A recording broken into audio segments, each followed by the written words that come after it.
Welcome back, friends, and today we're reading The Creepers, Book 1 by Edgar J. Hyde, over 4 million copies sold worldwide.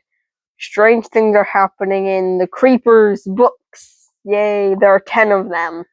There's the piano, stage fright, pen pals, the golden goblet, ghost rider, the grave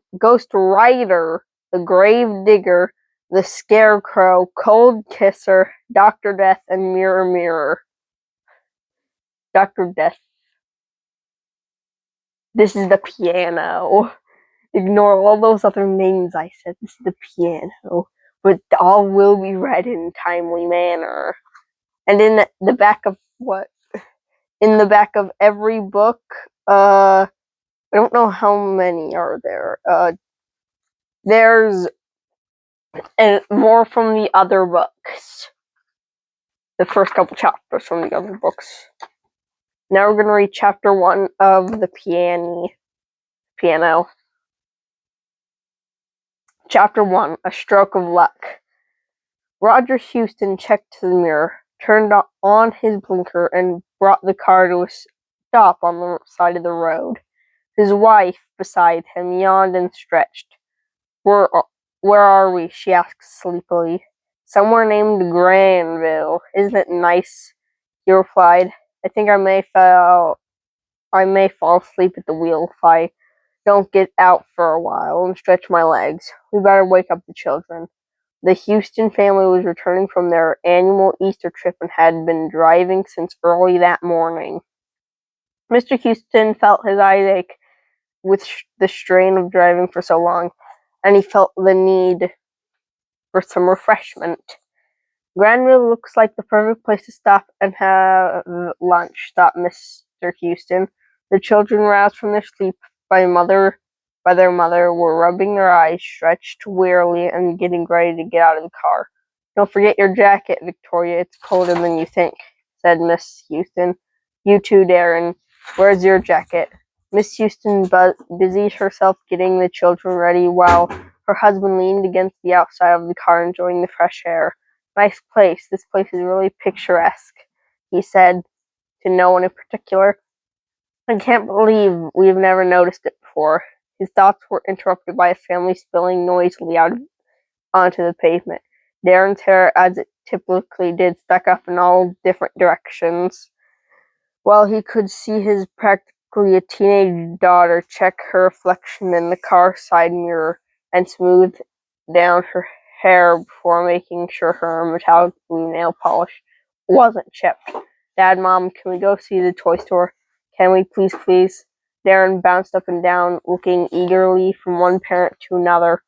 As he waited for his parents to answer, Mr. Houston shook his head sternly. Listen, young man, he told his 6-year-old son. We have enough new toys packed in the trunk of the car without buying any more. I'm surprised the car was able to move at all with all that weight in the back. Darren looked momentarily crestfallen, then brightened, took his dad's hand and asked him, Can I buy some candy then? Dad, can I, please? I have $5 left in my pocket, please. Grabbing his son's small, sticky hand, what has that child been eating now, he thought to himself. Mr. Houston turned left onto a small side street before muttering absently, Depends on whether or not you eat your lunch, son.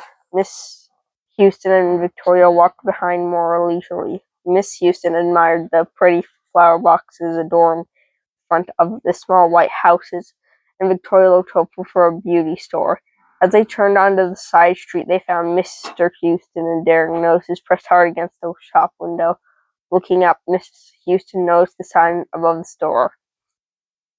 Larkspur Music, and her daughter joined the others, and they too pressed their noses against the window to see the instruments stored inside. Though everything looked pretty dusty, the family was thrilled to see a range of musical instruments.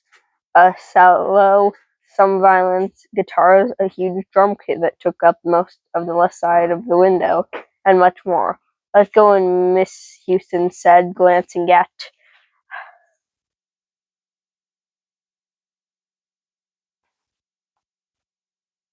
the open sign on the front of the door. Though neither she nor her husband had any musical skills to speak of, Miss Houston had always wanted to be able to play something. Pushing open the door, the family entered the shop, and there, right in the center, stood the most beautiful piano that they had ever seen. Predominantly white, it stood proudly with its lid open, showing polished keys that seemed to simply cry out for someone to play them. Victoria, 3 years into piano lessons, was the first to run her fingers along the keys. "Oh, Mom, Dad, it's perfect," exclaimed Victoria. "Can we buy it, please?" Mr. Houston was aghast. "Buy it, Victoria? You can't be serious. Do you know how much these things cost? Put the lid down. You're not supposed to touch it, you know." "Don't be so hard on her, dear," Miss Houston intervened. "I can't understand how she feels. It really is beautiful." She too moved close to the piano and ran her own fingers along the keys. As a child, Miss Houston hoped her parents would send her to piano lessons, but unfortunately the money was also needed somewhere else, where, and had never fulfilled her dream. "Can I help you?" came a voice from the far end of the store. An elderly man was walking toward them. "Ah, you've taken a liking to the piano, have you, my dear?" He smiled at Victoria. "Well, yes, it's so beautiful," she said. "I didn't mean to touch it, really. I just couldn't help myself." "Oh, don't worry about that," he returned. "Most people who come in here are drawn to the piano. Have a seat. What about you, young man? Would you like to sit on the stool alongside your sister?" Darren was seated on the stool almost before the words had left the owner's mouth. His sister, seated half on and half off, grimaced at her brother before gently touching the keys while Darren Brasher. Then Victoria began to roughly play his scales. "Would you be interested in buying, sir, madam?" The man smiled at them both. "I'm quite sure you'll be surprised at the price." Miss Houston had no doubt about that whatsoever. $400, the owner was saying, "and we'll deliver it to your house free of charge." Mr. Houston smiled. "The old guy must be under the impression that we want to buy the stool. Now, what on earth would be the point of having a stool with no piano?" said Mr. Houston. $400, Miss Houston turned quizzically to the man. "Does that include the stool?" Though disbelieving the price, she wasn't one to waste an opportunity. "Yes, of course, ma'am. The piano, the stool, and the delivery.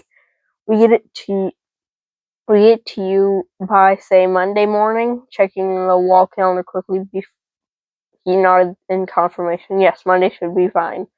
Now, if you could just give me your address, we'll fill out the form. Tedious all the forms you have to complete these days." And just like that, the piano belonging to the Houston family, Mr. Houston, left the shop in a complete daze, having filled in and signed a check for $400, given his name, address, and phone number to the owner, and stuffed a receipt in his wallet.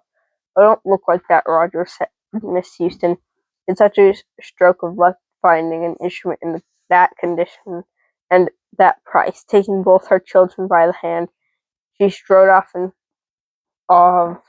in front of her husband, leaving him to shake his head over the events that had just taken place. And that's the end of chapter 1. So, friends, thanks for watching. Like, comment, subscribe, hit the notification bell. Follow us on social media, funkyplaybrothers, support of like cashapp, $, Funky Play Bros. Thanks for watching. Bye.